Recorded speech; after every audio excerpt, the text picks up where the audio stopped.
Hello everyone, welcome to my channel. आज हम इस वीडियो में sp3 संकरण sp3 हाइब्रिडाइजेशंस के बारे में डिटेल में डिस्कस करेंगे। बहुत सिंपल सा कॉन्सेप्ट है बट इंपॉर्टेंट है 11, 12 एंड बीएससी लेवल के थ्योरी एग्जाम्स के लिए। सो उस अकॉर्डिंग आपको ये नोट्स प्रोवाइड कर रहा हूं। इसको आप डायरेक्टली अपने थ्योरी एग्जाम्स में लिख सकते हैं।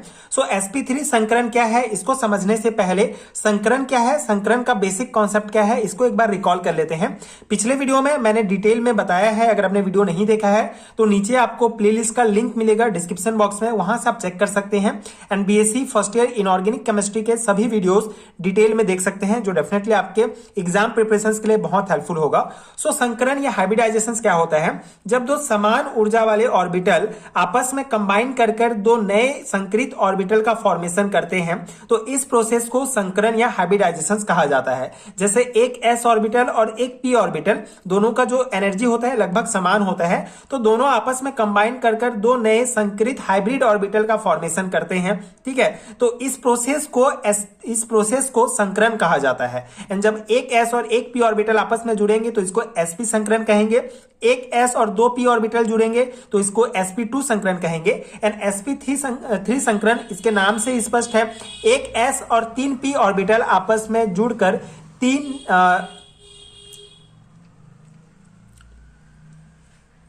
एंड sp3 संकरण sp3 हाइब्रिडाइजेशन इसके नाम से ही स्पष्ट है। जब एक s और तीन p ऑर्बिटल आपस में कंबाइन होकर चार नए संकरित हाइब्रिड ऑर्बिटल का फॉर्मेशन करते हैं तो इस प्रोसेस को sp3 संकरण कहा जाता है। परमाणु के एक s और तीन p कक्षकों के मिश्रित होने पर चार sp3 संकर कक्षक बनते हैं। चारों कक्षकों की ऊर्जा समान होती है। ये 109 डिग्री 28 मिनट का कोण बनाते हुए एक चतुष्फलक के चारों कोणों की ओर स्थित होते हैं। अतः अणु चतुष्फलकीय टेट्राहेड्रल आकृति का होता है, जैसे मेथेन अणु। ठीक है, तो इसमें जो है मेथेन अणु, मेथेन मॉलिक्यूल का फॉर्मेशन sp3 संकरण के द्वारा किस प्रकार होता है उसको एग्जांपल्स के रूप में देखेंगे।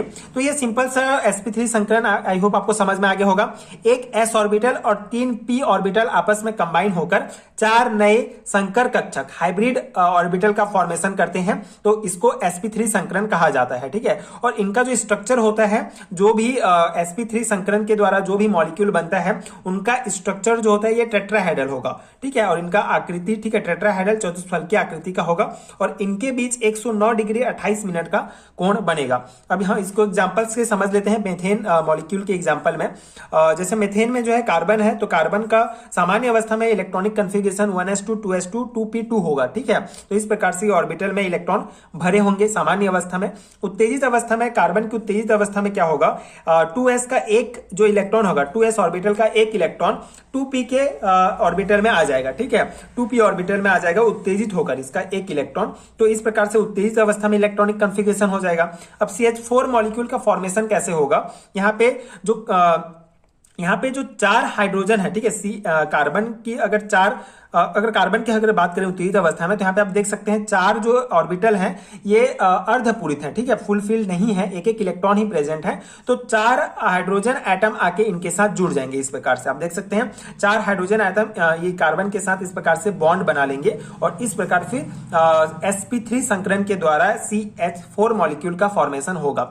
sp3 संकरण क्योंकि यहाँ पे एक s और तीन p कक्षक आपस में कंबाइन हो रहे हैं, इसलिए इसको sp3 संकरण कहा जाता है। ठीक है, तो इस प्रकार से ये पूरा प्रोसेस होगा sp3 संकरण का और CH4 मॉलिक्यूल का फॉर्मेशन हो जाएगा।